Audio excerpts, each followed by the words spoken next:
a mother's reflection after losing her child to overdose. Karen's son, Ethan, was her bright light.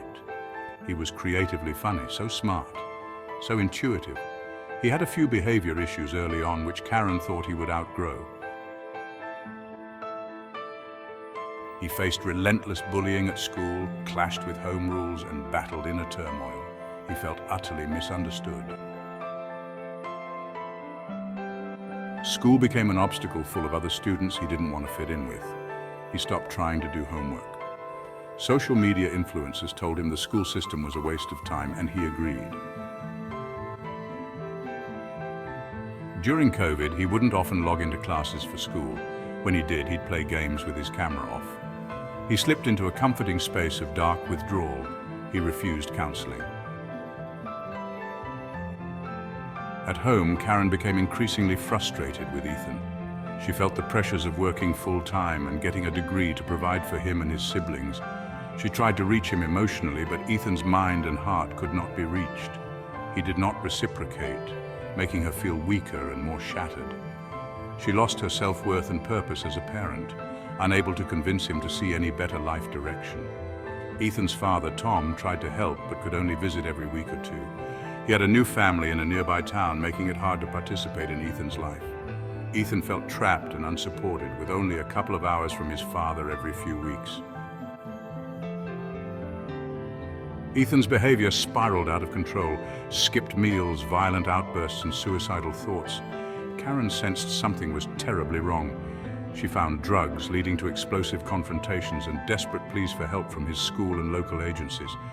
But their hands were tied, leaving Ethan to defy all rules and come and go as he pleased with empty promises. Karen was fed up, so Ethan moved in with his father briefly. The first overdose revealed the harsh reality of Ethan's struggle. He had overdosed on a very deadly drug. Tom and Karen desperately sought help for Ethan. He ran away from his dad's after an argument with his dad's girlfriend. He lived homeless on the streets for a month. His family was desperate to find him. The homelessness and the streets was not how he was brought up. He survived multiple overdoses. Suddenly he returned home to Karen unexpectedly. Karen was overwhelmed with relief and worry. But now the real work had to begin. This return marked the beginning of an 8-month battle that ended tragically. Ground rules were set, but they were broken time and again. He delayed re-enrolling in school.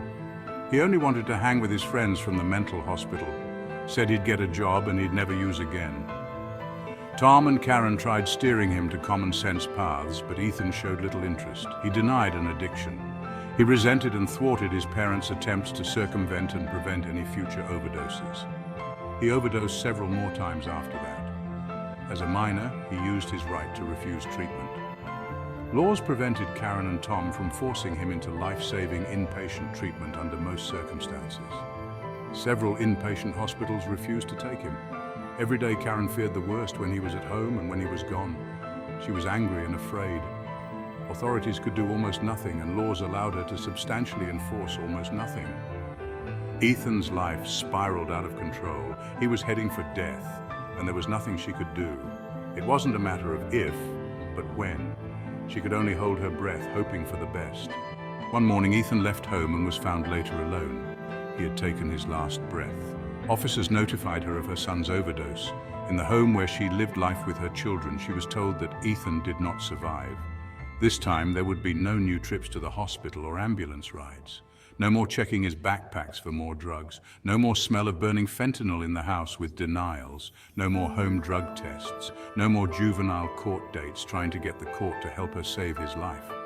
There wouldn't be another chance to detox and turn his life around. His beautiful, complicated life left him with one last breath. His death felt shocking, sudden, hurtful, and still anticlimactic and empty. Ethan died just shy of his 18th birthday, leaving a devastating void in his family's lives.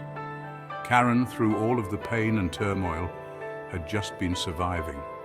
Now she felt almost emotionless. For months she could not believe that he was gone. Logically, she knew he was gone, but in her heart he did not feel gone. She thought of him often, imagined his pain and how things could have been different for him. Whenever she thought of him, she sobbed at how unfair it was that he had no more chances. Karen blames herself for the death of her son. Logically, she knows his end was made by his choices. But emotionally, she thinks her love should have helped him overcome this. The laws should have helped her. Karen is grieving. She has not yet turned her grief into action. She remains damaged, quiet, blaming herself and missing her son. His siblings miss him too. His father blames himself to some degree, saying he should have done more. Karen's plea is a call for urgent maximum community action to combat opioid addiction, especially for teens.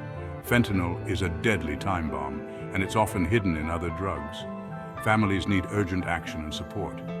Do what Karen hasn't done since Ethan's death. Speak up, fight for change, make change, end the stigma, protect and support the addicted, ensure treatment and follow-ups, give parents the power to save their children, enforce life-saving rules for at-risk youth. Don't let the addicted make the rules. A community working together could have saved kids like Ethan. He had so much potential. His life could have been amazing. This didn't have to be permanent. He could have taught others from his experience. He could have had a great life, but now he's just gone. Karen's final words echo the sorrow of a mother who will never have another chance to mend the broken pieces, separated from her son by death. Let this be a lesson to love deeply, kindly, and unconditionally, for tomorrow is never promised.